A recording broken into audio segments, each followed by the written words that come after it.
Gostaria de ter a honra, inclusive, de convidar o professor Ricardo Henrique para fazer a mediação da mesa. O professor Ricardo é da Universidade Federal do Recôncavo da Bahia. Professor, seja bem-vindo.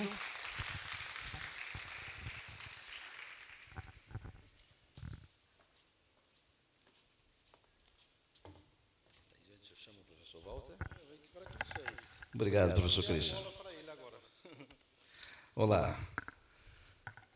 Boa noite a todas e a todos. Eu achei belíssima a apresentação da Chegança. Eu acho que foi uma bela homenagem ao Dia das Mulheres. Em nome aqui da professora Laura, eu queria prestar esse registro, essa homenagem ao Dia das Mulheres. E é muito difícil ter mulheres na Chegança. Acho que são pouquíssimas as cheganças que têm a participação feminina. E elas me falaram que em agosto vão estar lá na Bahia, no Recôncavo da Bahia, em Salbara, onde acontece o Encontro Nacional de Chegança. Bem, eu gostaria de agradecer o convite do professor Christian para fazer esta participação aqui, que me honra muito, e convidar para fazer a sua palestra o professor Walter Cohen. Professor, seja bem-vindo.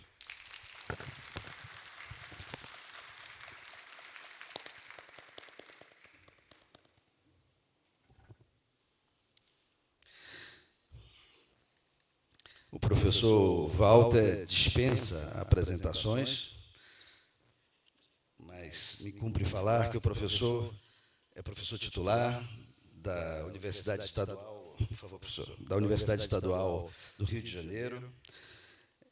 Tem pós-doutorado na Paris 8, publicou diversas obras, traduzida para diversos idiomas em todos os países daqui da América do Sul, da Europa, enfim.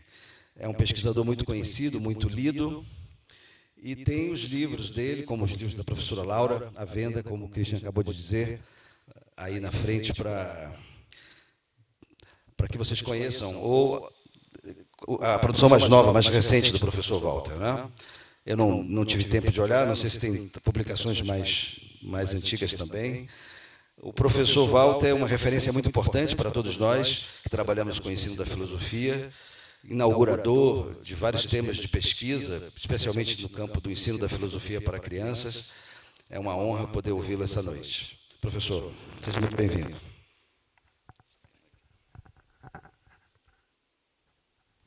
Boa noite.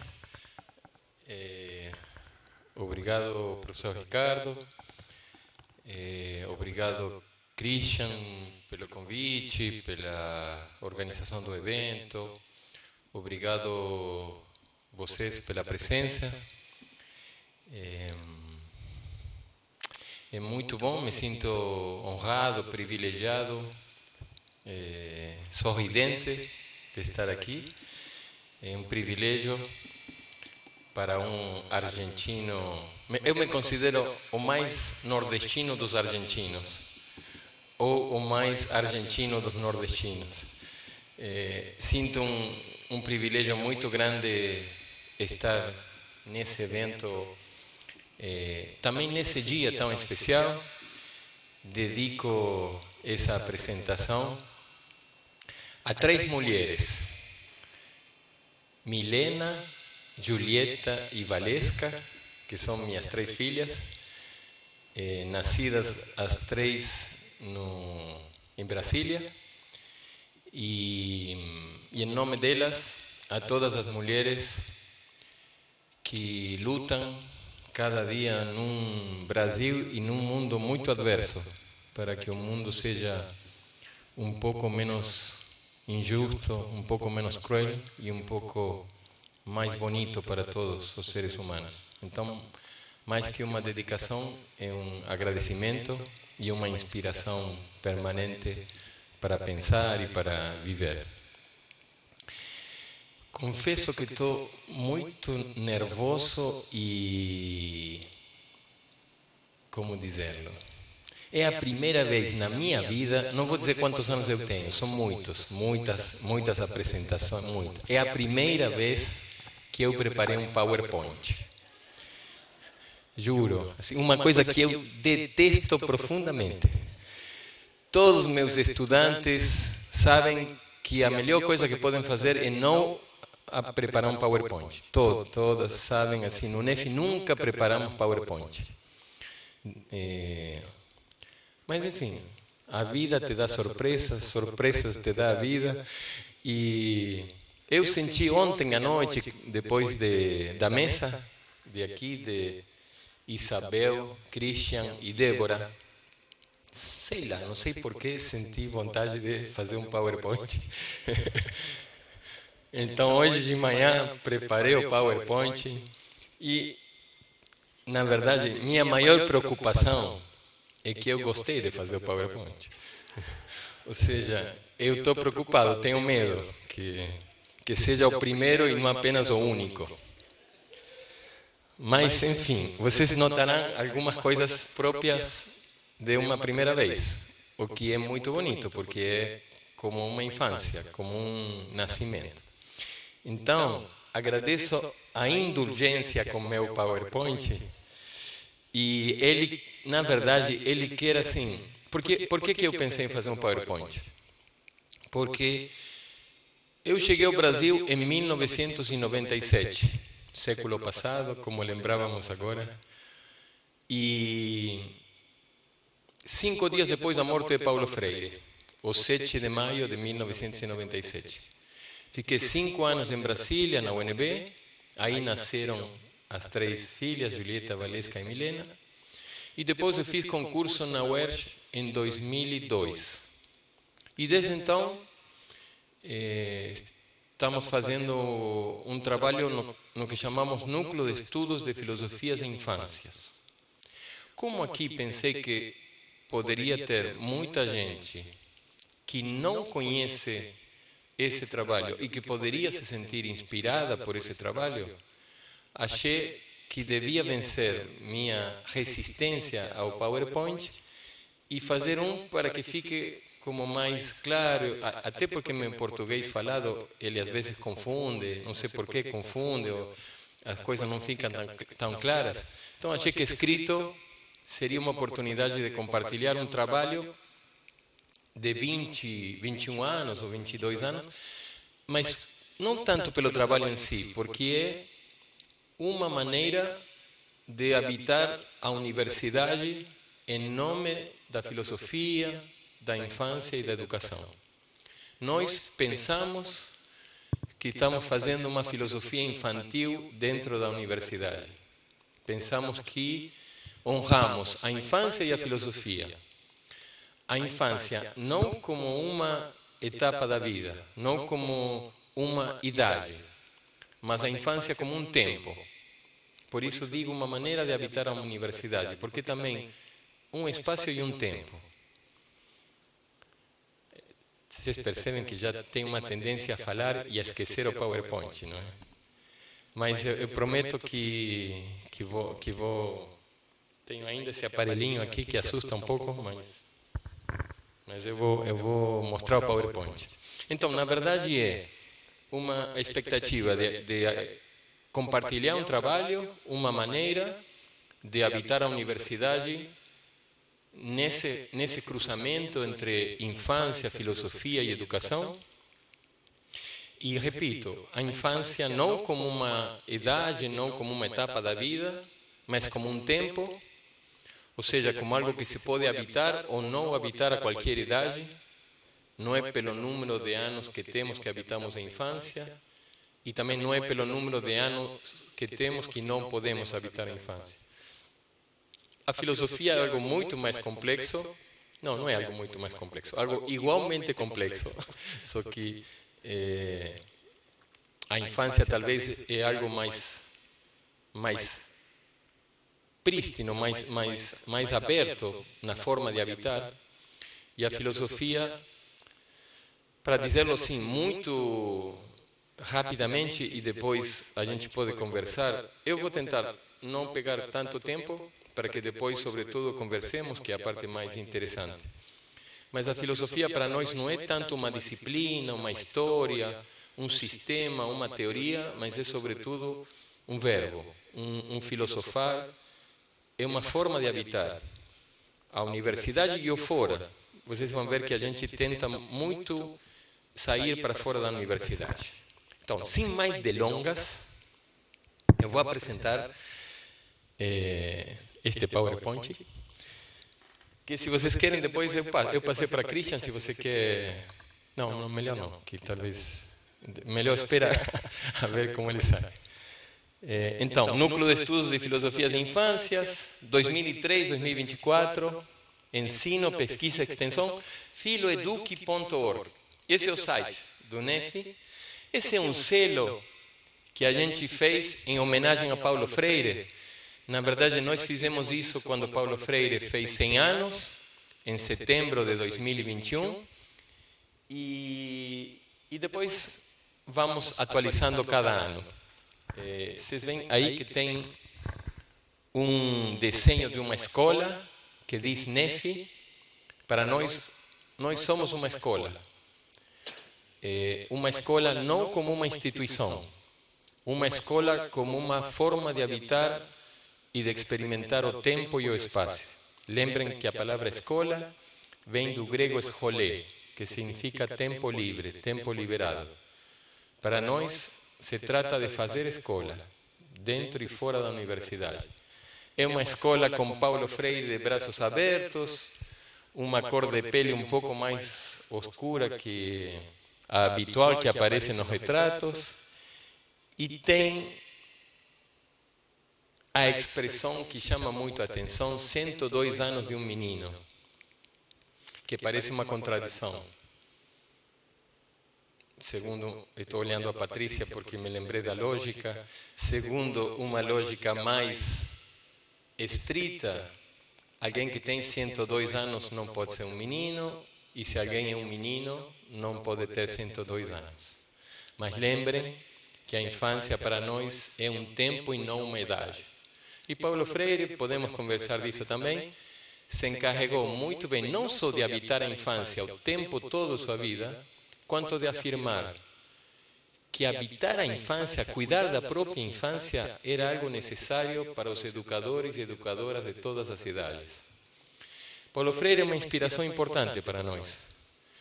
E se vocês querem, conversamos mais um pouquinho. Muito bem, vamos ver como passa o coisinho. Opa!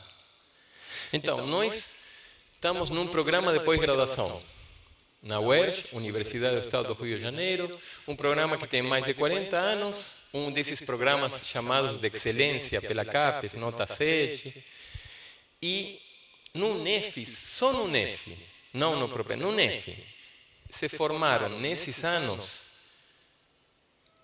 muitos graduados, 27 mestres, 25 doutores e 16 pós-doutores. Muita gente, nesses 21 anos do NEF. Vários nordestinos, sobretudo nordestinas. Por exemplo, a Maria Reilta, Danta Cirino, que não pode vir porque estava inaugurando o Profilo de Caicó, na UENG, que fez seu doutorado conosco. Por exemplo, a Valdenha, professora da Estadual de Pernambuco. Muita gente, muitas pessoas que fizeram tanto a graduação quanto a pós-graduação, sempre nessas áreas, educação, filosofia e infância. E tem também muitos mestrandos e doutorandos de Argentina, Chile, Colômbia, México, Peru e Itália, que têm feito períodos de estudo no próprio NEF. Dentre elas, nós temos aqui a honrosa presença de Laura Gratti. Laura Gratti fez um estágio, um doutorado sanduíche no NEF, quando fez seu doutorado na Universidade de La Plata. E temos projetos internacionais, internacionais, que permitem que vários estudantes de outros países passem uma temporada conosco estudando. Muito bem. Essa é uma outra coisa que a gente faz com muita alegria, que fazemos desde o início do NEF, os colóquios internacionais de filosofia e educação. CIFE. Vocês veem aí que tem o site do próximo, que vai ser agora em maio. Nosso site, todos são filoeduque.org/alguma coisa. Então, /12 CIFE é o próximo Colóquio Internacional de Filosofia e Educação, de 6 a 10 de maio de 2024. O tema é errar como uma pergunta, no duplo sentido, do erro, do equívoco e da errância, do deslocamento, da viagem errante. A errância é um tema que nós somos apaixonados por ele, pela sua potência filosófica e pedagógica, inspirados em mestres como Simón Rodríguez, o mestre de Simón Bolívar, venezuelano, que dizia: inventamos ou erramos. Tem um livro escrito, uma antologia de Simón Rodríguez com esse título: Inventamos ou erramos. O errar, desculpe que às vezes eu me perco, o errar, ele tem má imprensa. Tipo, parece que é um problema errar, no sentido de equivocar-se, e também parece que é um problema viajar errantemente. Se diz normalmente, os errantes não sabem para onde vão. Mas isso é um pouco mais complexo. Os errantes são viajantes filosóficos, socráticos. Eles sabem que para viajar, a única coisa que é preciso saber é não saber o destino final da viagem. Que quando você sabe aonde você vai chegar, você não viaja, você cumpre uma profecia. É como um turista, alguém que precisa de antemão prever os destinos. Então não viaja, simplesmente cumpre o que predeterminou.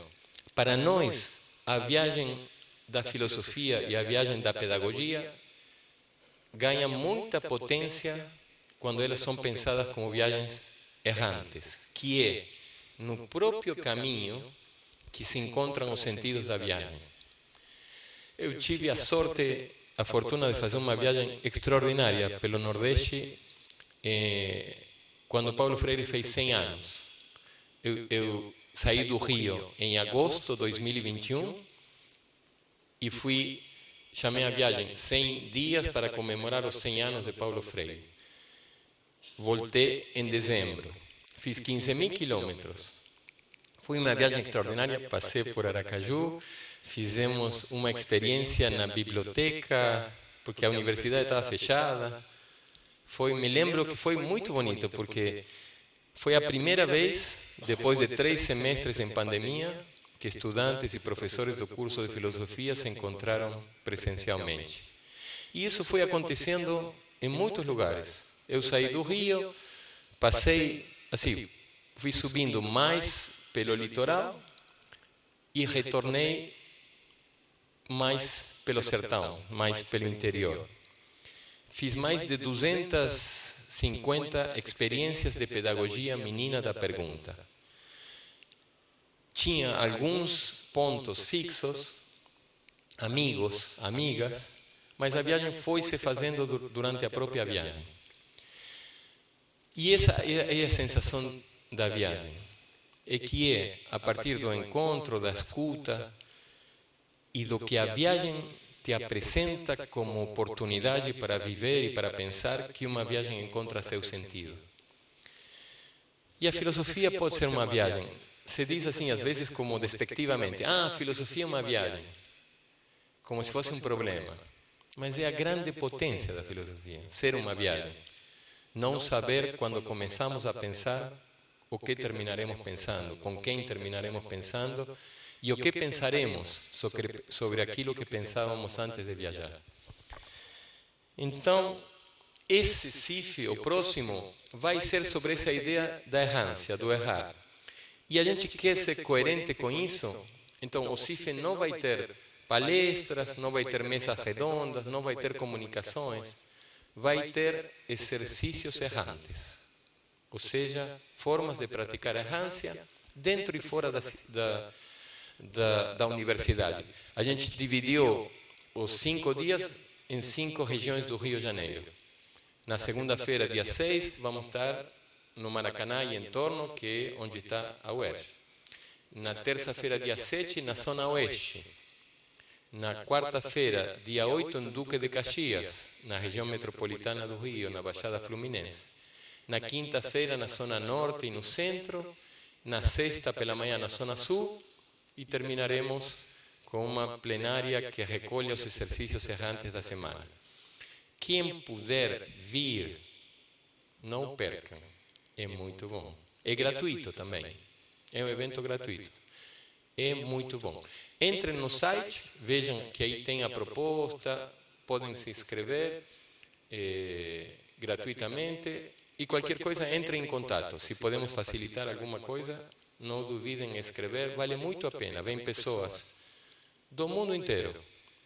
Vem a Laura, vem o Christian. Vem mais alguém aqui? Opa, Marcelo. Quem mais? Marcelo vem de longe, vem de Botafogo. Mas vem pessoas da África, vem pessoas de Norte América, de Sudamérica, da Argentina, vem muita gente que está escapando daquele sem vergonha que temos de presidente agora. Do Chile, Colômbia, Venezuela, algumas pessoas da Europa. É muito bonito. Da Itália vem várias pessoas. Então, é um evento para quem quiser sentir a potência da ideia da errância, vale muito a pena. Muito bem. E agora, além dos colóquios, nós criamos uma editora há 7 anos, em 2016. Pensamos que tínhamos que sair um pouco do circuito das editoras comerciais, por razões que depois eu vou justificar. Então, amamos os livros, amamos ler livros, amamos escrever livros, então pensamos, vamos fazer livros. E fazemos livros, não como uma empresa, mas como uma escola. Ou seja, a gente quer viver o tempo de aprender a fazer livros. E temos várias coleções. Uma que chama Teses e Dissertações, que geralmente é muito difícil publicar, porque as editoras comerciais não se interessam tanto. A gente abre uma chamada uma vez por ano, se apresentam candidatas de teses que passaram pelo NEF ou que dialogam com o NEF, e a gente faz uma avaliação e escolhe uma ou duas por ano para publicar. Já publicamos 16. Agora no colóquio apresentarão mais 2. Ou seja, já temos... Pensem, por isso eu senti ontem também falar um pouquinho do NEF. É uma biblioteca super importante para a nossa área. Todos os livros são de descarga gratuita. Ou seja, vocês entram ali em filoeduc.org/editora e aparecem, eu acho que são 50 livros ao todo, mais ou menos, da nossa área, todos de descarga, download gratuito. Então, 18 teses e dissertações. Uma dessas teses, eu vou falar depois. Tem uma coleção de ensaios, uma coleção coletivos, dentro da qual está esse livro, Os Anais do 5º Encontro da Anpof, do último encontro, organizado por Christian, Patrícia e Flávio de Campina Grande, e a coleção Expressões de Infância. Eu vou falar de cada uma a seguir. Como que está o PowerPoint? Tá bom? Está muito bom, não está? Não, eu confesso que esse é o problema, que eu gostei. Que eu pensei, vou detestar, aí confirmo, não faço nunca mais um. Agora... Então, essa é a coleção Teses e Dissertações. Eu coloquei aqui 2. Só 2. Como falei anteriormente, tem, por exemplo, a da Maria Reilta, Filosofia com Crianças, para download gratuito. Maria Reilta Danta Cirino, professora da UEM.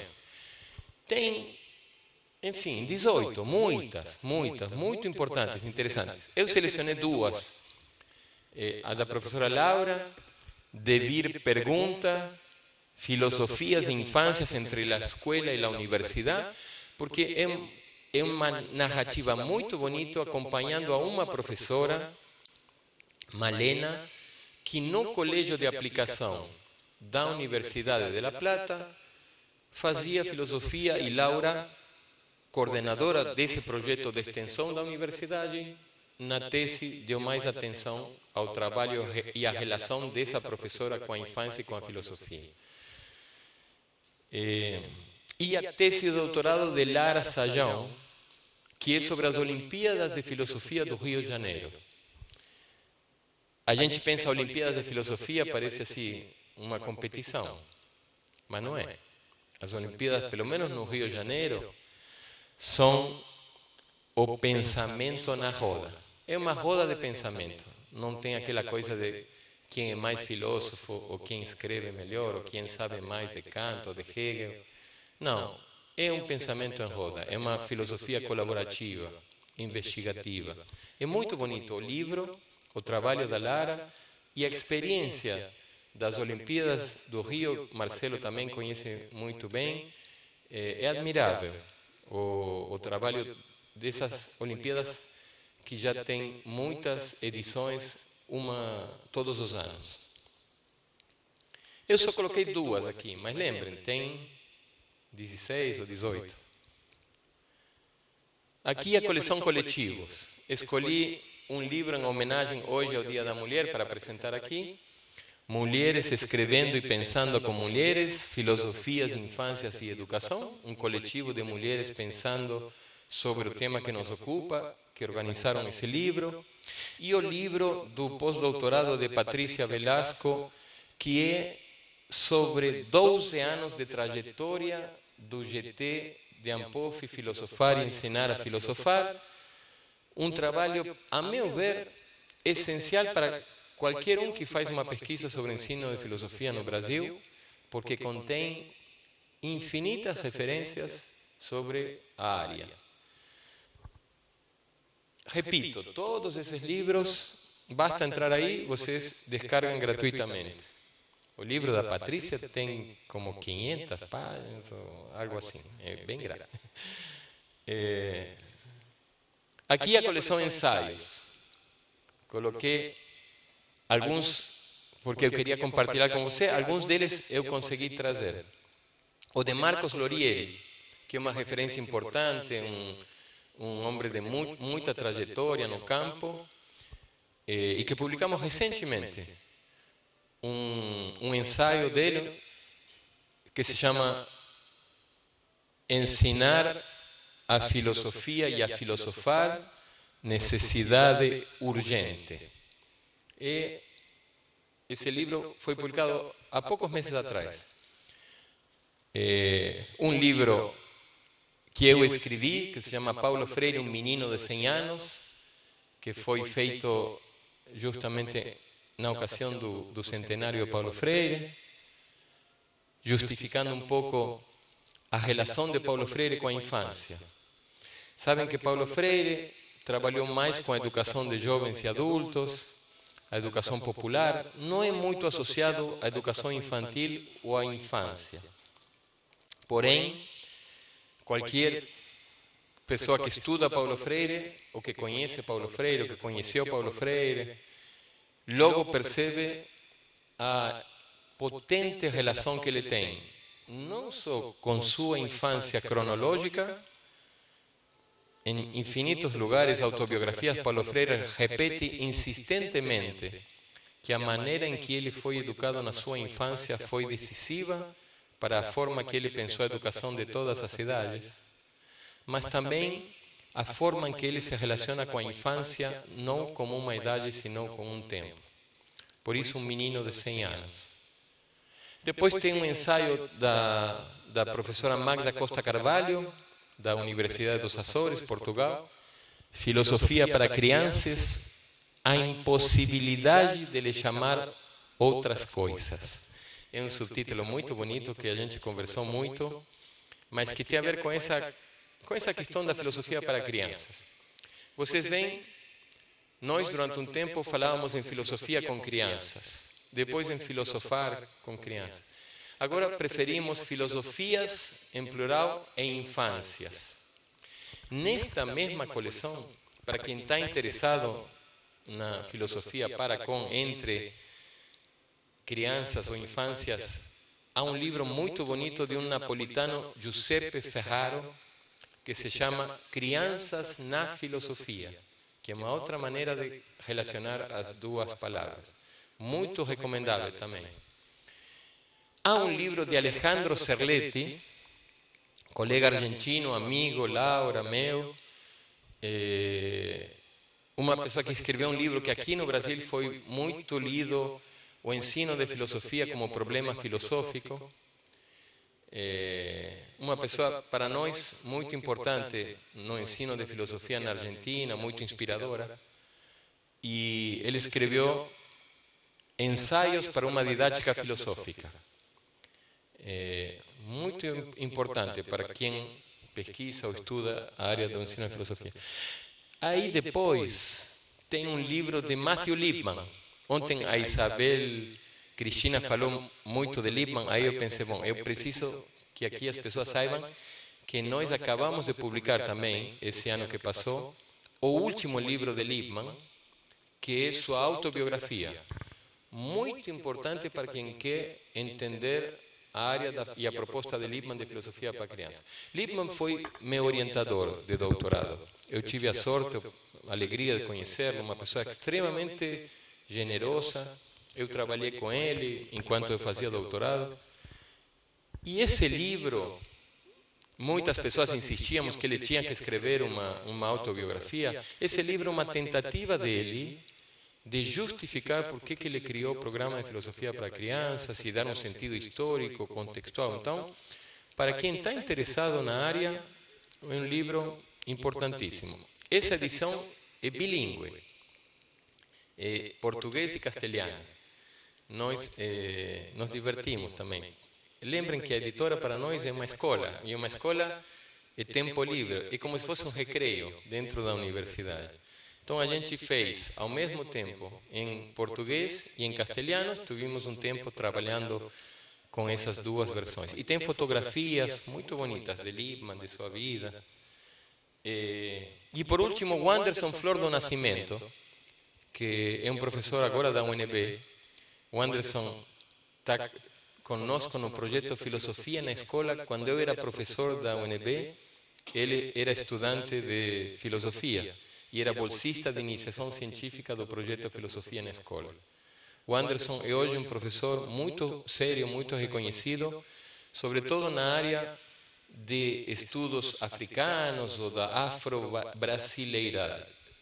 E esse livro se chama assim, Entre Apostas e Heranças, Contornos Africanos e Afro-Brasileiros na Educação e no Ensino de Filosofia no Brasil. Para quem está interessado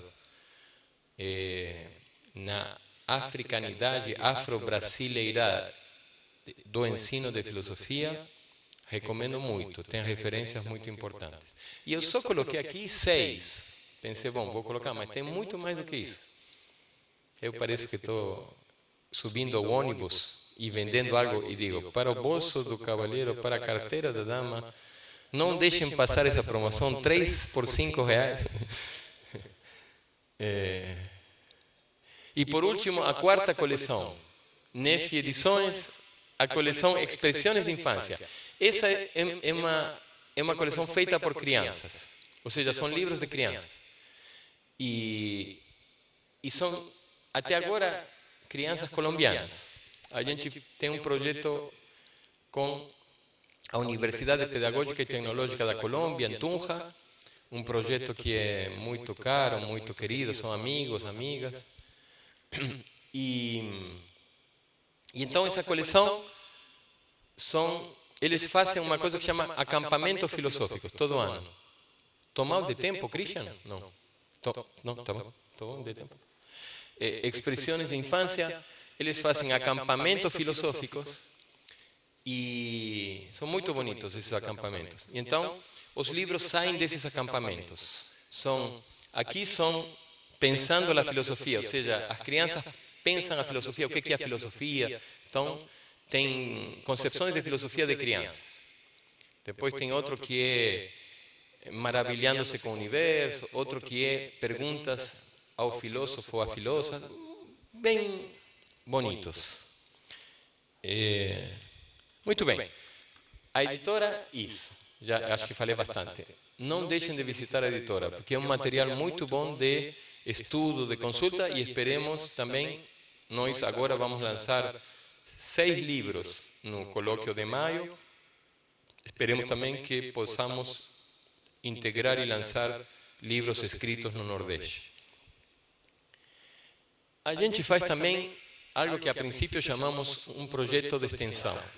Esse projeto de extensão já fez 16 anos, numa escola pública, em Duque de Caxias, na periferia do Rio de Janeiro, onde vão acontecer os exercícios errantes do Colóquio Internacional na quarta-feira, 8 de maio.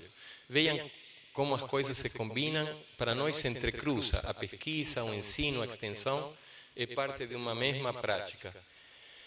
E aí aproveitei para colocar 2 livros ainda da editora nesse. Eu sei que os que fazem bem PowerPoint tem uma coisa que apontam, não é com.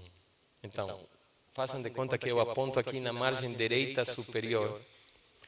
Então, o livro da esquerda, o amarelo, é um dos volumes da coleção Tese de Dissertações, da Vanice Dutra Gomes, que é uma professora da escola, que ela fez mestrado e doutorado no UNEF, e essa é sua tese de doutorado sobre o próprio projeto de filosofia com crianças. Uma escola pública, Joaquim da Silva Peçanha, da periferia do Rio de Janeiro.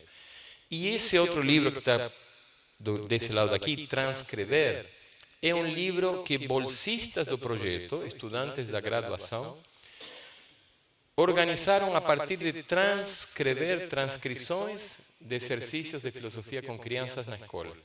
Então aí tem relatos de experiências e exercícios de filosofia com crianças.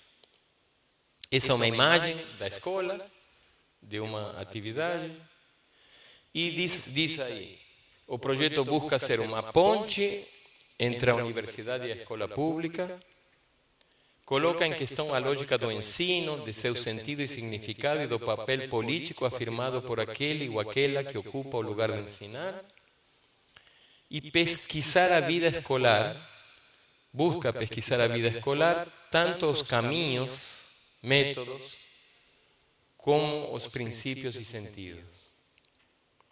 Depois de qualquer coisa, eu vou passar para não ocupar tanto tempo, e depois vocês perguntam, conversam ou dizem o que pensam sobre qualquer uma dessas coisas. Aqui tem outro projeto que é muito bom, é aqui no Nordeste. É um projeto, nós amamos esse projeto.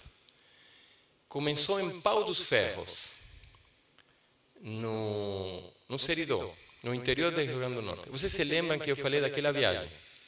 Naquela viagem, no dia 15 de outubro de 2021, eu estava passando por Pau dos Ferros. Eu não conhecia Pau dos Ferros, não conhecia a secretária de Educação, Aparecida, mas também assim, por um contato, por outro, ela me convidou se não queria passar por Pau dos Ferros. Como eu estava numa viagem errante, passei por Pau dos Ferros e coincidiu que era o dia do professor. Era 15 de outubro, não sei se era sexta ou sábado. Aí ela juntou os professores, acabei que... as fotos não são daquele momento, são de outro momento. E começou... Essa viagem para mim foi muito forte quando eu passei por Angicos. Antes de Pau dos Ferros, eu vinha de Angicos. E para mim foi uma experiência muito forte estar em Angicos. Pela força do que significa Angicos para Paulo Freire, aquele curso de 1963, eu encontrei quase todos os alunos vivos daquele curso, que eram 300 em 1963 e agora tem 15 vivos. Eu encontrei 13 dos 15.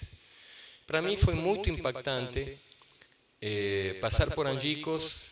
Estive 4 ou 5 dias, fizemos algumas oficinas em escolas estaduais na cidade, encontramos com os ex-alunos e alunas. Foi muito forte. Eu tenho uma doutoranda que é de Angicos, uma professora de uma escola municipal de Angicos, que está fazendo doutorado comigo. Já estava fazendo em 2021, então acho que ela começou em início de 2021. E então, naqueles dias em Angicos e Pau dos Ferros, a gente pensou que poderíamos ousar um pouco mais e reinventar Paulo Freire desde uma perspectiva filosófica, ou digamos, mais especificamente filosófica. E aí surgiu esse conceito de alfabetização filosófica, que começamos a praticar, a amadurecer. Aí eu acabei indo a Pau dos Ferros como 4 ou 5 vezes, desde 2021, e fizemos um projeto a partir de um programa da Secretaria Estadual de Educação, Supera RN, que Pau dos Ferros, digamos assim, tomou o conceito de alfabetização filosófica como base de seu projeto de formação de educadores da EJA. Depois, a própria Subsecretaria de Educação de Jovens e Adultos da Secretaria de Estado de Educação e Cultura de Rio Grande do Norte nos chamou e fizemos uma formação de 40 horas para 2.000 educadores de jovens e adultos em alfabetização filosófica, agora em julho de 2023. Quer dizer, esse projeto de alfabetização filosófica é muito especial para nós e está muito vivo, porque estamos agora, esse ano voltaremos, e se alguém tem interesse, conversamos um pouco mais sobre isso.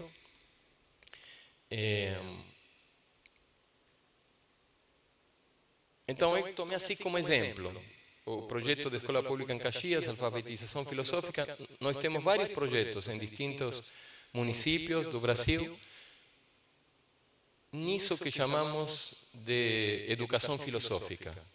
Não diria ensino de filosofia, eu diria educação filosófica. Depois podemos conversar sobre isso.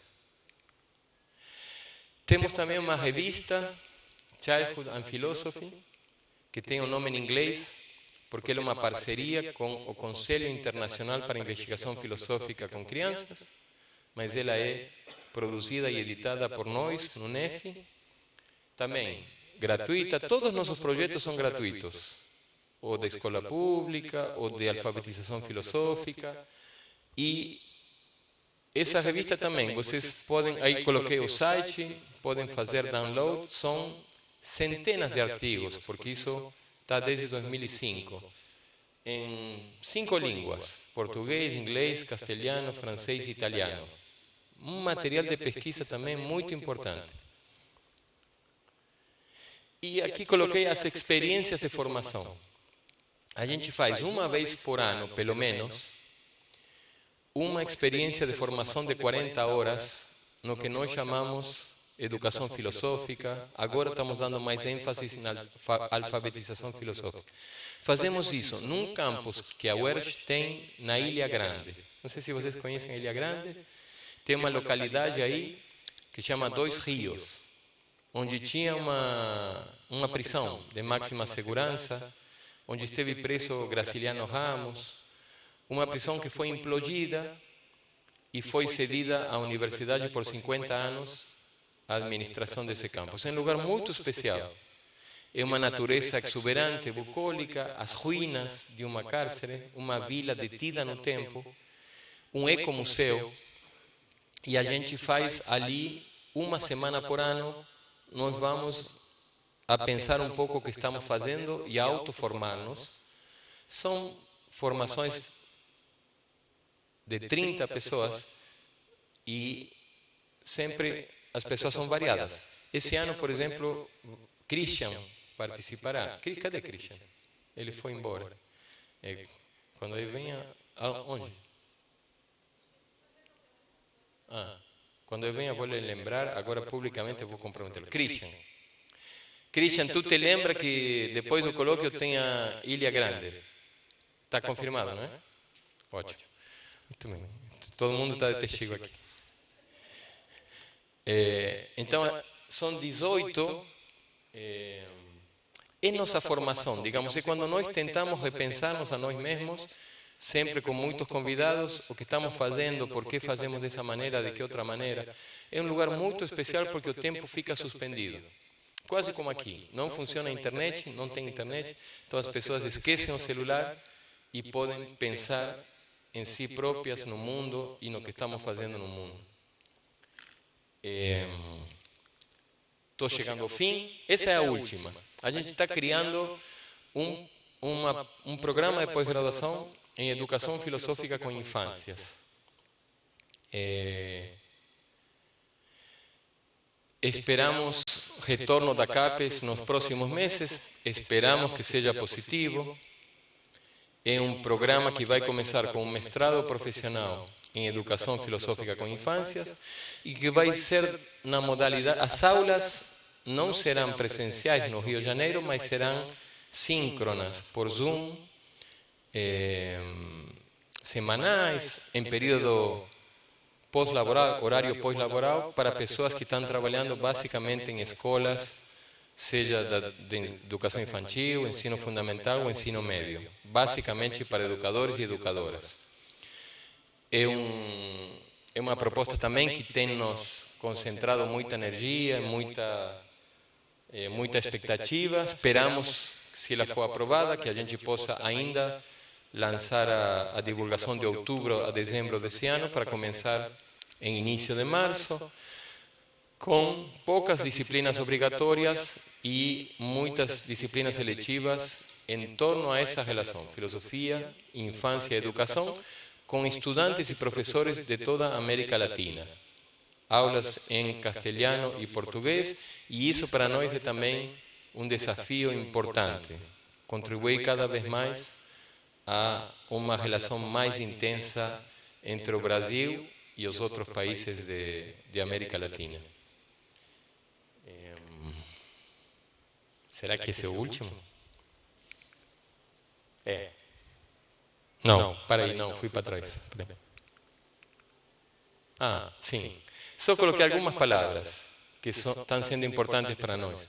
Perguntar, escutar, começar, errar, infanciar. Em honor a essas palavras, então, agora escuto vocês e fico atento às suas perguntas. Muito obrigado. Eu queria pedir aos monitores para nos ajudar aqui com a distribuição do microfone para a plateia. Já está aqui em mãos, obrigado. Então, ele já tem. São blocos de 3 perguntas, tá certo? Então, vamos ver. Tem uma colega que levantou a mão. Pedir para que as pessoas se identifiquem antes de fazer a pergunta. E se o professor Walter preferir, pode responder de uma a uma, senão acumulamos 3. Como é que você prefere? De uma a uma, né? Fica mais... Vamos ver como cada uma é. Depende como seja. Tá bom. Vamos ver como é a primeira. Boa noite a todos e todas. Meu nome é Rita Martins. Eu sou mestranda do Profilo do IF Sertão, pernambucano. De onde? Pernambuco, Petrolina, o Profilo, isso. Tu gosta mais de Juazeiro ou de Petrolina? Bom, que pergunta difícil, viu? A ponte é muito bonita, que liga as duas cidades. Você gosta de Juazeiro, mas adora Petrolina. Isso. Bom, professor Coan, é um prazer muito grande estar aqui. Na verdade, a gente já tinha um encontro virtual no Dia da Defesa do professor Pedro, e aí, por conta de algumas das universidades, eu não pude estar presente, mas a gente viu sua fala virtualmente. Bom, a minha pesquisa versa sobre dois expoentes que eu considero muito importantes, porque o meu tema é descolonial. Eu parto do princípio de Fanon, que Fanon, principalmente na obra Pele Negras, Máscaras Brancas, e faço uma conexão com o saudoso e maravilhoso Paulo Freire, né? Que eu não sei se vocês sabem, mas Paulo Freire foi o primeiro teórico que fez referência a Frantz Fanon, né? Quando ele disse que quando a educação não é libertadora, o sonho do oprimido é ser opressor. Então, essa é uma frase que Paulo Freire, ele pegou, foi influenciado, inclusive, por Fanon. A minha pergunta é o seguinte, nos meios acadêmicos, principalmente da filosofia, tem algumas pessoas que olham de forma atravessada Paulo Freire. Primeiro porque as pessoas, inclusive, nem consideram ele um filósofo, ou tem alguns, infelizmente, que ainda dizem que ele, por não ter uma tese de doutorado, não é doutor, então, né, tem toda essa questão da vaidade que, infelizmente, assola o nosso meio acadêmico, inclusive na filosofia. E ter esse encontro nordestino de filosofia, para nós, é uma alegria muito grande, porque a gente começa a tirar uma hegemonia do Sul, né, e Sudeste, e aí eu quero parabenizar também, aproveitar o professor Cristian e a sua equipe.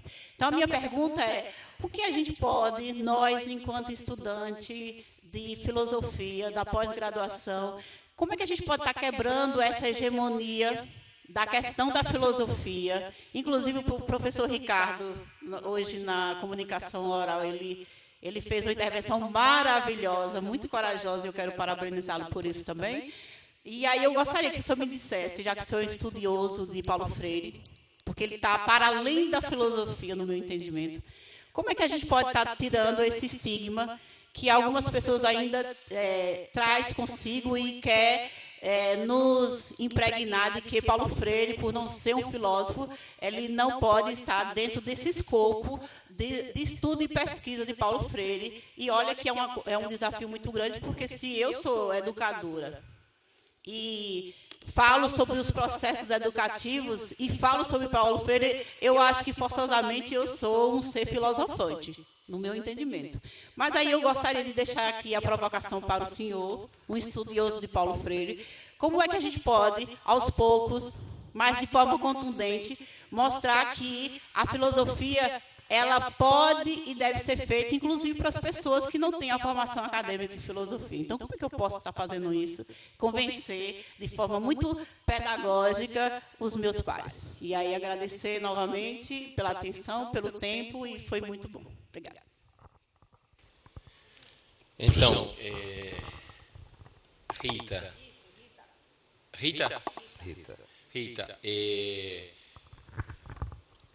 Paulo Freire dizia que um dos problemas principais da educação no Brasil é que os educadores afirmamos uma pedagogia da resposta e não uma pedagogia da pergunta. E qual é o problema da pedagogia da resposta? Que uma resposta, ela pode castrar, diz Paulo Freire, a curiosidade que está na base de toda a pergunta. Ou seja, quando um educador responde pode acabar, castrar uma curiosidade. O sentido principal da educação é alimentar a curiosidade, sobretudo na filosofia. Eu digo isso, por um lado, para justificar que não vou responder a tua pergunta, porque se eu respondesse, eu estaria castrando a tua curiosidade. Mas também eu digo isso e me lembro de uma outra coisa que diz Paulo Freire, numa entrevista com uma professora de Santa Catarina. Ele diz assim, sobre o método, falando sobre o método, e sobre o método enérgico, sobretudo, que foi perguntado. E Paulo Freire, se fala muito do método Paulo Freire, e ele próprio fala do método Paulo Freire. Se escreveram livros, o Brandão, por exemplo, escreveu um livro clássico, o método Paulo Freire. E você começou a sua pergunta por como, também. Como que eu faço para como? Quando alguém começa por como uma pergunta, está perguntando por um caminho, por um método, por uma maneira, por uma forma. Como que eu faço para me passa um método, me passa um caminho, me passa uma maneira. Nessa entrevista, quando Paulo Freire é perguntado, ele diz assim, olha, mais ou menos assim, não é? Se eu posso ser sincero, eu vou te dizer se eu tenho que te dizer a verdade é que eu não tenho método. Diz assim. Aí depois diz, é verdade que eu sempre, é claro, tinha alguns percursos metodológicos, porque não se pode trabalhar sem eles, mas eu não tenho método. E diz mais, cada educador é seu método. Cada educador é seu método. Eu não tenho método, cada educador é um método. Eu acho que eu posso parar aqui, não é? Ou seja, tu já pode responder a tua própria pergunta. Pode? Não precisa me responder, senão vai castrar a minha curiosidade. Daqui a um tempo tu me diz. Mas lembra, uma pedagogia da pergunta, alimentar a curiosidade, cada educador é um método. Boa noite, sou Débora Fofano, professora da Rede Estadual do Ceará, do Fórum de Filosofia.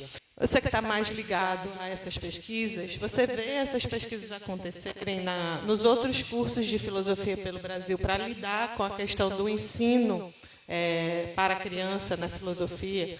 Qual a sua experiência diante das outras universidades? Do que elas estão promovendo, o que elas estão fazendo, onde a gente pode encontrar essa formação? Porque eu sei que você faz no núcleo da infância, o CIF é maravilhoso, eu já tive a oportunidade de participar, foi online, mas foi incrível, amei. Mas como é que a gente pode, né, a pergunta, fomentar mais essa formação de ensino de filosofia para a infância? Porque a gente já faz esse trabalho, vem crescente em relação ao ensino médio, vem para o Fundamental 2, mas na infância, como é que a gente fomenta esse crescimento dentro das licenciaturas e o que você conhece do trabalho dos pares?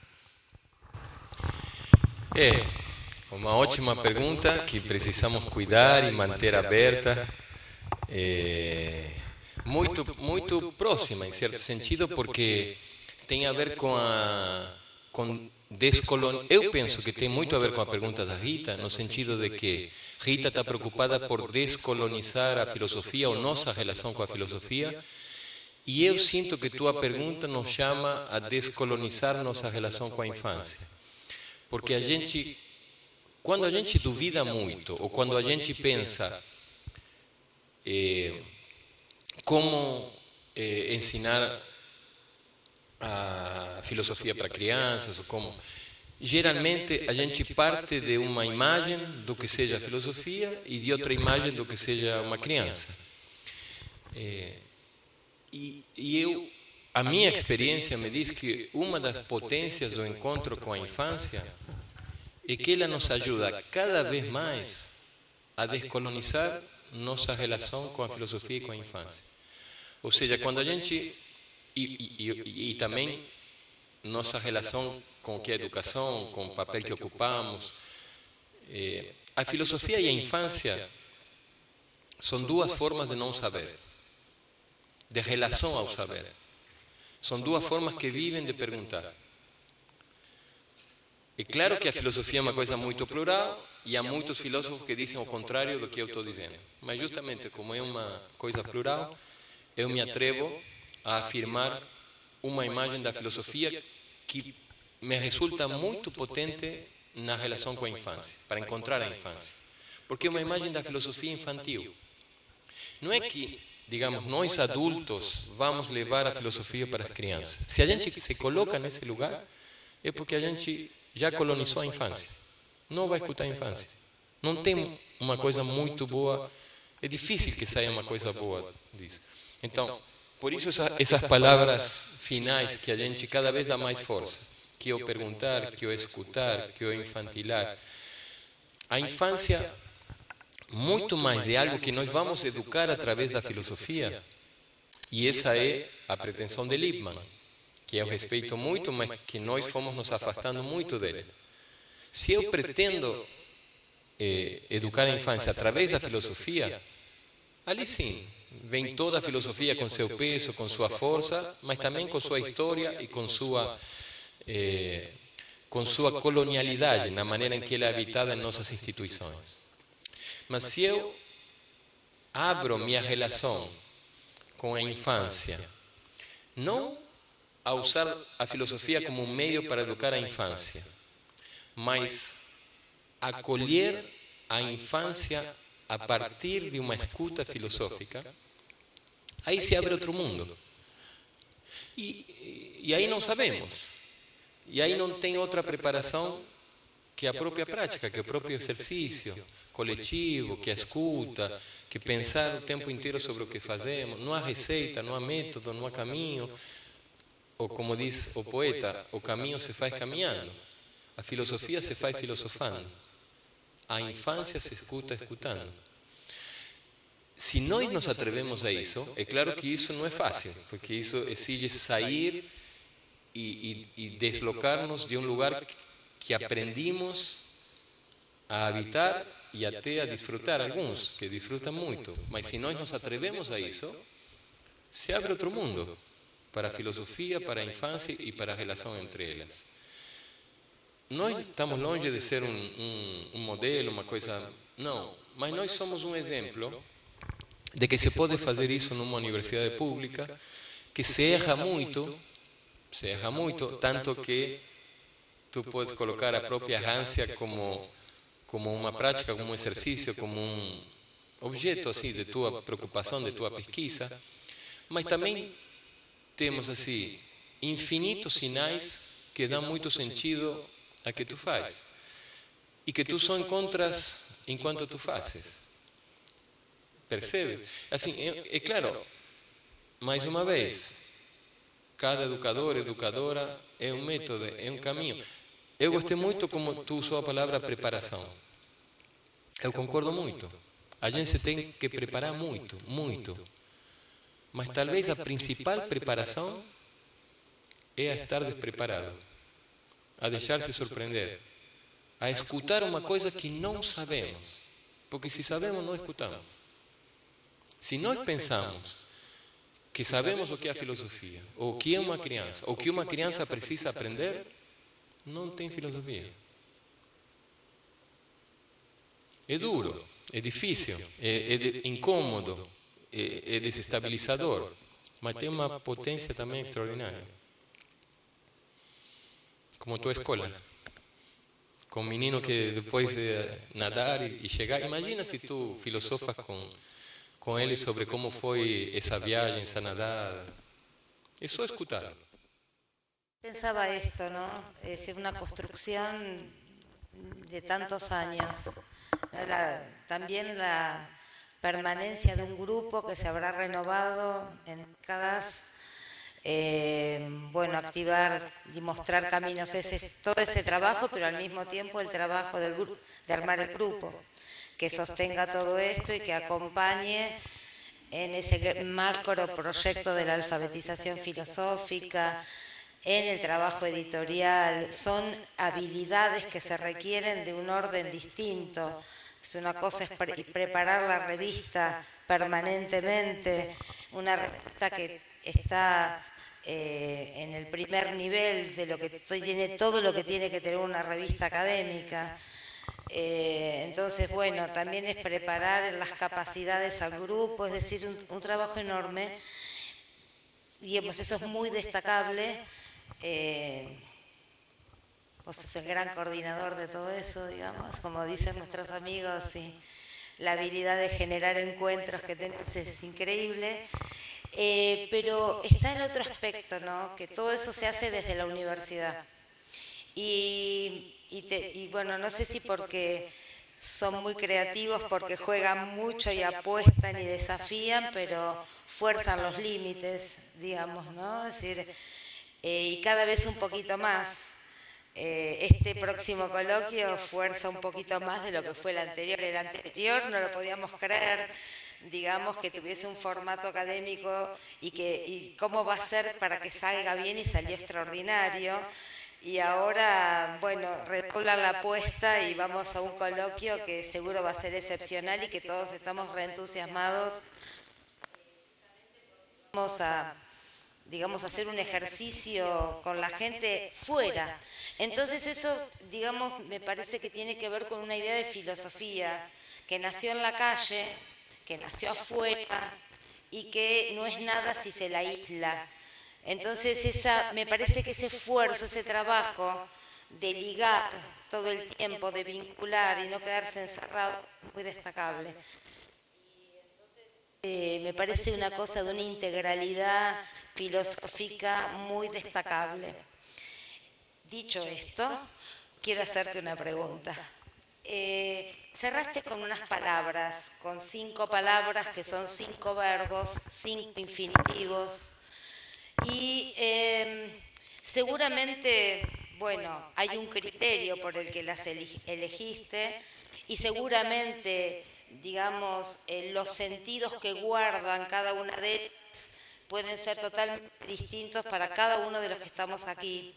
Pero hay una palabra de las 5, que es la última, que es infanciar. Digamos, es una construcción, infanciar al menos en castellano, en el español no está como verbo, no sé si en el portugués lo está, pero tampoco. Entonces es una construcción, un juego del lenguaje. No existe en portugués, ¿verdad? No existe. Entonces lo veo como un juego del lenguaje y me gustaría preguntarte, digamos, ¿por qué ese verbo entre los otros verbos? No entraría en cada uno porque viene el micro y porque tenemos que ir a cenar, pero infanciar sí me interesa saber por qué lo colocaste. Gracias, Walter. Muchas gracias, Laura. Eu ia falar vocês achavam que eu estava falando em espanhol, mas na verdade eu ia falar agora em espanhol. Muchas gracias, obrigado. ¿Falo en español o en portugués? Sim, professor. ¿En cuál? Espanhol. Español, ótimo. Sí, una cosita, son 5 palabras, podrían ser otras. Era también un juego, el PowerPoint, terminar. Terminar es un problema para nosotros. Terminar no nos gusta, nunca. ¿Cómo? Pero puntos suspensivos también está comenzar. Y comenzar tiene mucho en común con infanciar. Entonces fue una manera de terminar con la infancia, de terminar jugando, de terminar inventando una palabra que no existe, un verbo que no existe, pero que tal vez es una manera también de poner a la infancia en movimiento, como la filosofía. La filosofía a veces es una cosa que parece muerta, parece quieta, parece enterrada. Y la infancia, muchas veces, es también colocada como un objeto, como algo que se estudia, como algo que se va a educar, que se va a formar. Entonces el infanciar es un poco darle vida a una forma de habitar la universidad que parece que la propia universidad niega o se opone. Entonces, como vos dijiste, es una habitación incómoda, somos muchos, es un grupo grande, trabajamos mucho y somos bastantes, nos ayudamos, tratamos de dar fuerza, entonces nos permitimos también este ejercicio del lenguaje, que la gracia también es justamente que vos, tu pregunta, la gracia es no lo que quiere decir, lo que yo pueda decir que quiere decir infanciar, sino que vos te vayas con esa inquietud preguntando, pensando, y si lo ponemos en castellano también, ¿y qué puede decir? Es un poco, es esto que estamos haciendo ahora, como habitar la infancia a cualquier edad, la infancia como un tiempo, como el tiempo del juego, del pensamiento, de la pregunta, un tiempo presente. O sea, la infancia no como lo que educamos, sino lo que al escucharla nos permite educar. ¿Comprendieron alguna cosa? Gracias por tu presencia, la pregunta, tanto tempo. Professora Laura, só reiterar o meu pedido de perdão, né? Eu não tinha percebido que a senhora estava com o microfone. No espírito da filosofia do professor Walter, eu relembro aqui os versos do Paulo Leminski: nunca cometo o mesmo erro 2 vezes. Já cometo 2, 3, 4, 5, 6, até o erro aprender que só o erro... Boa noite, Walter. Alegria estar aqui com você de novo. Eu sou Marcelo, lá da Unirio. Eu fiquei com vontade de perguntar sobre a alfabetização filosófica que você falou, que estão trabalhando, porque... se quiser completar depois... justamente lá no Prof. Filo, que a gente está trabalhando, começando lá na Unirio, está surgindo esse questionamento também sobre o que pode ser uma alfabetização filosófica, um letramento filosófico. Tem alguns professores lá mestrandos, né, que estão tanto trabalhando com crianças quanto com adolescentes. Essa questão tem surgido. Então, se você puder falar um pouco sobre como vocês estão entendendo, pensando, trabalhando isso, acho que poderia ser interessante. O Emerson, acho que queria falar um tema parecido, talvez pudesse completar. Era a mesma pergunta. Como? A mesma pergunta. Você podia falar um pouco sobre a alfabetização filosófica. Seu nome é? Emerson. Como? Emerson. Emerson. A UNEB, Salvador.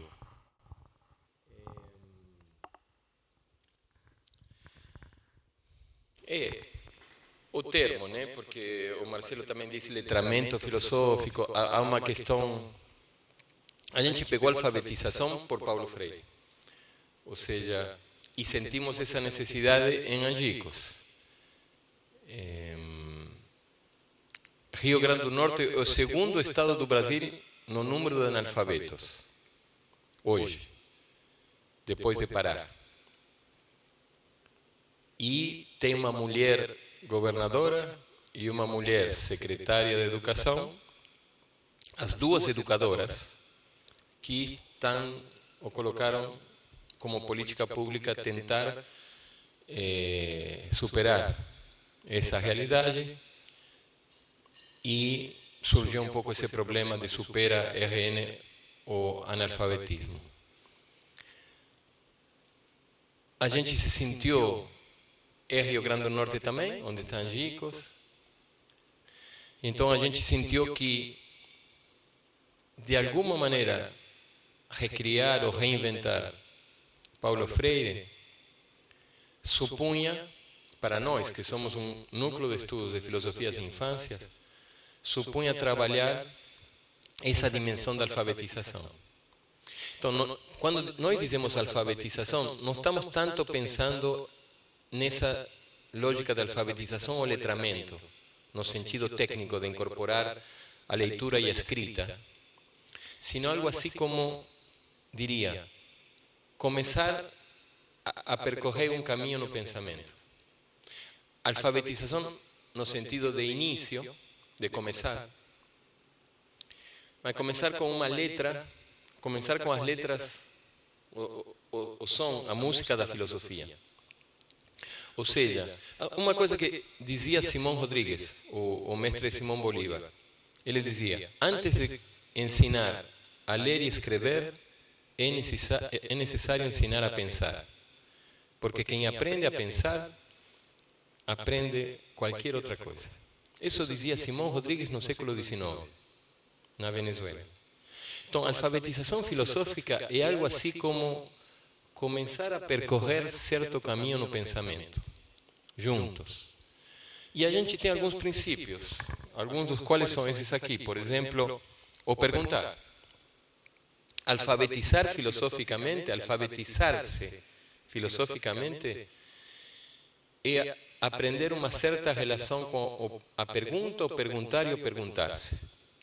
Então, por exemplo, nossas formações de alfabetização filosófica, um dia inteiro fazemos exercícios com perguntas, com perguntar, com perguntar-se.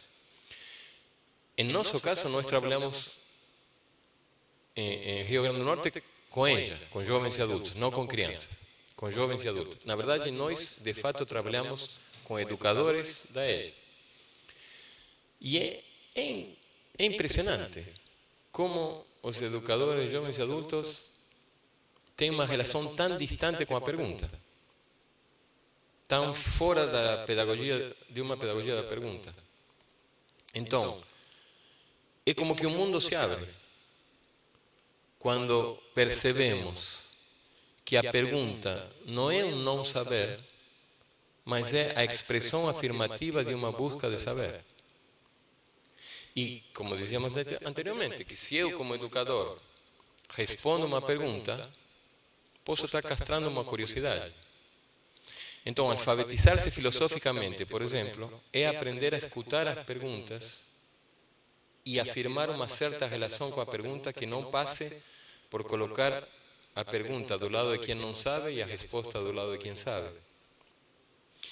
E para nós, isso, como tudo, se aprende na prática, vivendo isso. Então, nós não, digamos, nós não falamos do que é uma pergunta, de como se pergunta, para que pergunta. Não, nós fazemos exercícios de pergunta. E passamos 8 horas um dia fazendo exercícios com pergunta. E no dia seguinte fazemos 8 horas de exercícios de escuta, porque não escutamos. Não escutamos, de um modo geral. E como você vai atentar para uma pergunta se antes de que quem faz a pergunta termine, tu já começa a responder?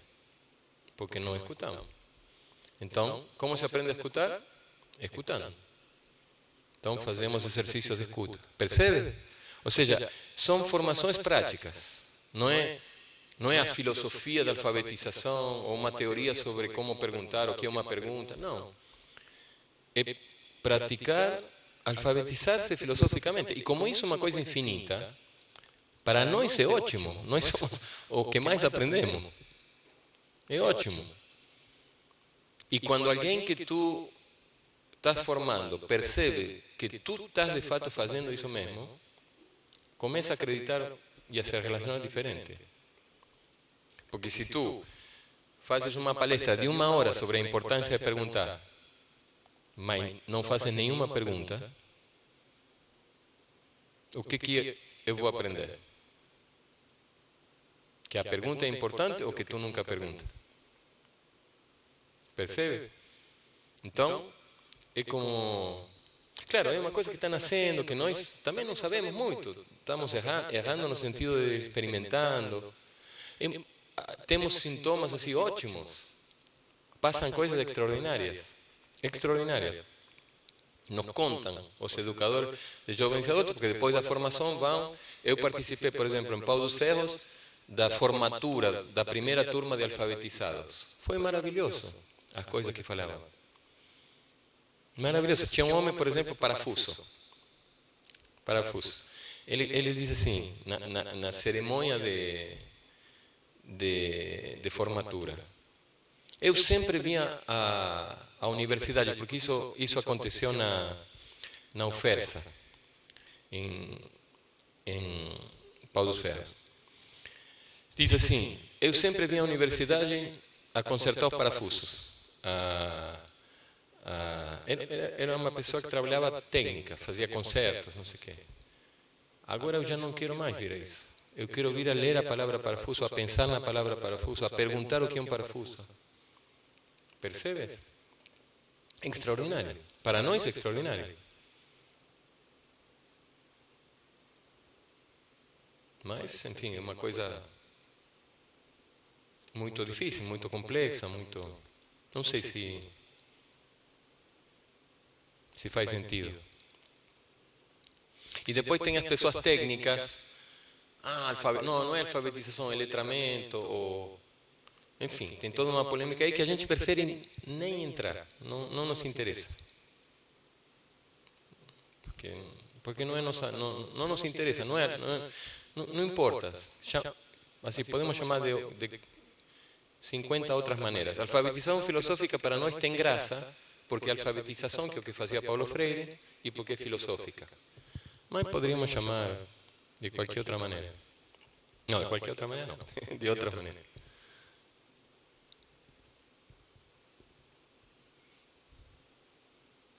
Mas aí podemos fazer uma coisa, Marcelo, algum dia, na Unirio ou na UERJ, juntar as turmas e fazer uma conversa sobre a alfabetização filosófica, na prática.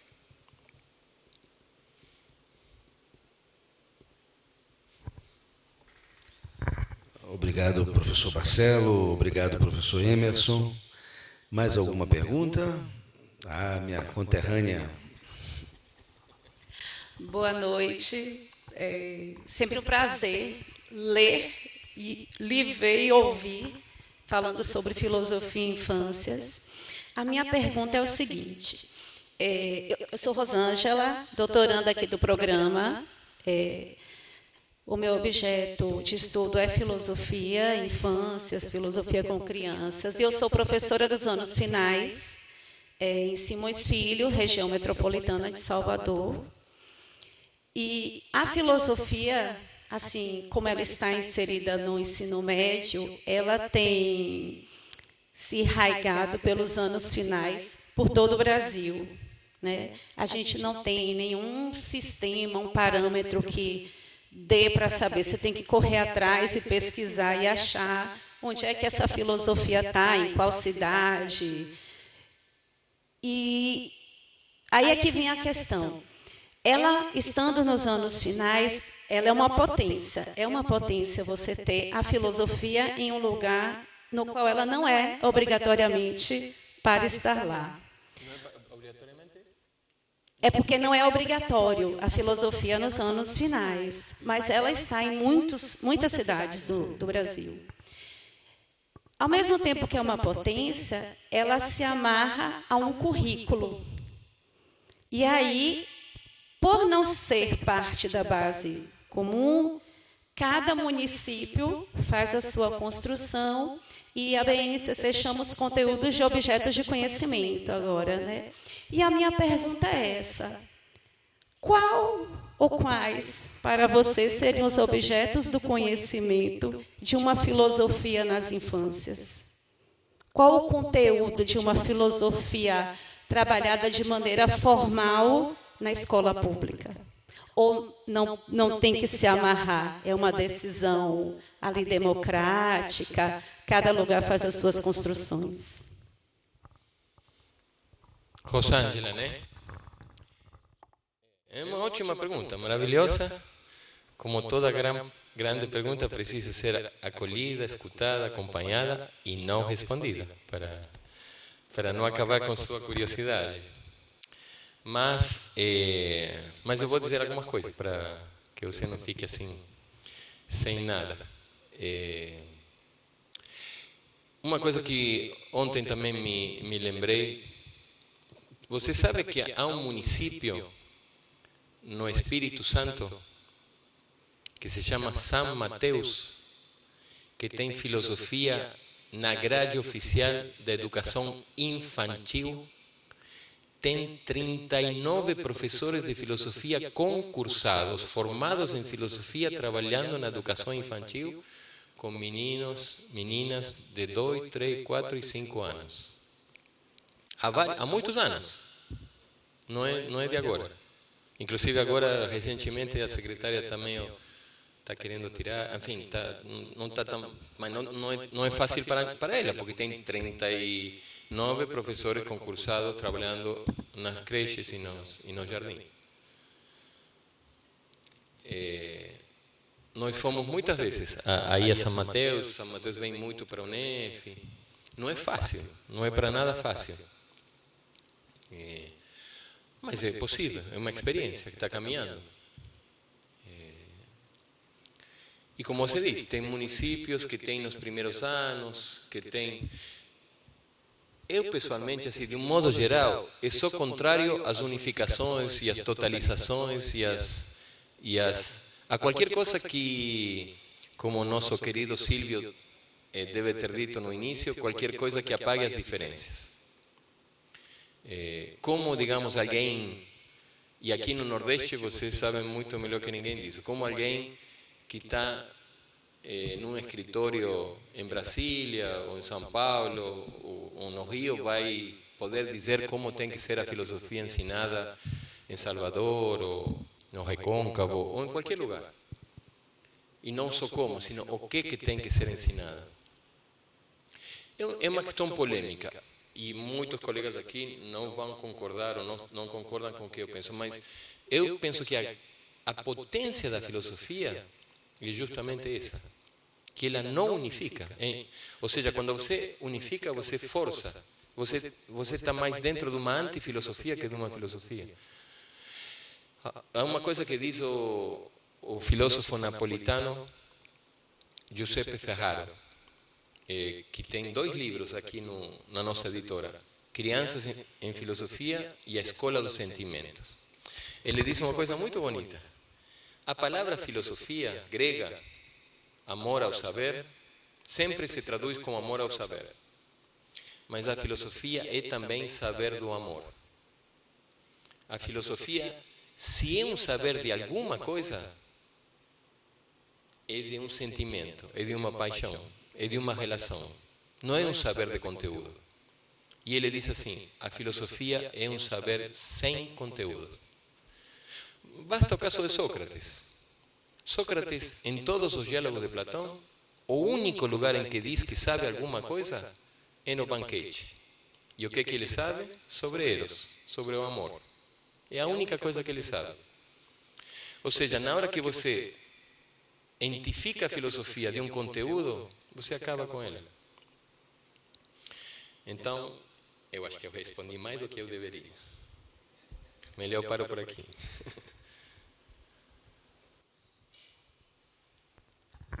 Obrigado, Rosângela. Já estamos chegando aqui para um horário final. Queria saber se há mais alguma outra pergunta. Pois não. Eu sou o João André do Cefet, Rio de Janeiro. A pergunta é sobre, se a gente parte desse contexto do educador como cada educador um método, e a experiência em sala de aula a gente sabe que é singular, né? Cada aula é diferente da outra. Qual o peso do que a gente chama de material didático, livro didático, recursos, assim, não importa muito o nome, né? Mas qual seria o peso nesse tipo de filosofia com a infância, mas também para o ensino, né, de filosofia em geral? O professor, ele deve criar o próprio material? É importante que ele crie o seu material, né? Ou o livro didático, essa estrutura tradicional, ela ainda é importante, né? Obrigado. Te agradeço. É uma questão também muito pessoal, muito relativa, digamos. Quando eu entendo que Paulo Freire, quando diz cada educador um método, está dizendo isso para valer. Está dizendo que isso envolve tudo que o educador faz numa sala de aula. Ou seja, está dizendo que a maneira de caminhar, os recursos com os quais se caminham, a expectativa, a maneira em que se possibilita, não se possibilita uma relação com os materiais ou outra. Então, eu penso, digamos assim, cada educador é um método, significa que cada educador precisa pensar seu próprio material. Porque, como alguém que faz um livro didático, sei lá, no Rio de Janeiro, São Paulo, Brasília, ou em Natal, ou em Recife, vai saber o que a Débora precisa conversar com seus alunos na escola rural dela? Quem pode fazer isso se não a Débora? Escutando as suas crianças. Então, eu penso assim, é claro que eu também, digamos, eu trabalho numa universidade pública, tenho disciplinas, tenho currículos, mas eu também sinto que às vezes nós nos apressamos a nós mesmos, aquilo que nos constitui no que somos, do que poderíamos. É muito incômodo, difícil, arriscado e dá muito trabalho fazer-se cargo do próprio caminho, pensar. É mais cômodo pegar um livro, aplicar, sobretudo se é um livro bom, e tem livros bons. Mas é incomparável a potência de um professor ou uma professora que se colocam no lugar não de aquelas que vão aplicar uma filosofia, mas que vão encontrar seu próprio caminho na filosofia. é incomparável a potência de uma criança, que é colocada como uma interlocutora para pensar o caminho de aquela que é colocada para receber um caminho já predeterminado. Percebe? Então, eu sinto que não há comparação, que é uma... os materiais didáticos, eu não digo que não tenham valor, que um professor não se possa usar, mas essa ideia de que há um material que eu, como professor ou professora, me coloco na posição de alguém externo a ele e que vai tratar de aplicar isso da melhor forma possível, a meu ver, isso me coloca numa posição antifilosófica. E eu diria anti-infantil. A potência da filosofia, dizia no início, é que ela nos coloca no lugar da infância. Sempre querer começar. Entrar na sala de aula todos os dias como se fosse a primeira vez. Pensar uma aula como se nunca tivesse dado essa aula. Quando eu me acomodo, quando eu começo a reproduzir, quando eu começo a aplicar, a filosofia se debilita profundamente e, consequentemente, a infância que a filosofia pode me ajudar a habitar. Tem muito mosquito, né?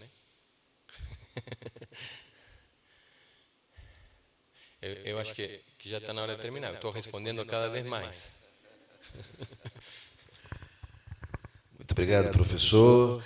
Bom, eu vou pedir ao professor Walter, vou pedir ao senhor as suas considerações finais e depois eu vou convidar o Christian para fazer a palavra de encerramento aqui do evento.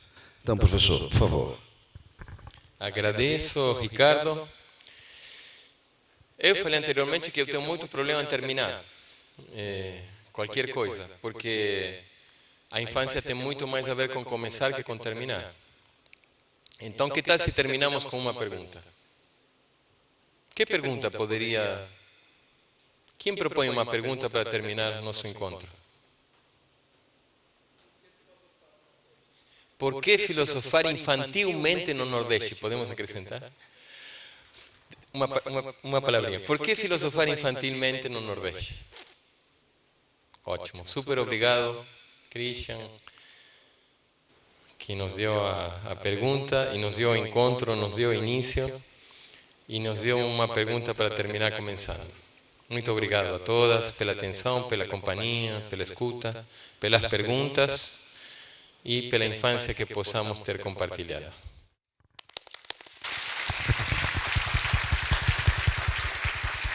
Professor Christian, por favor, nos dê honra.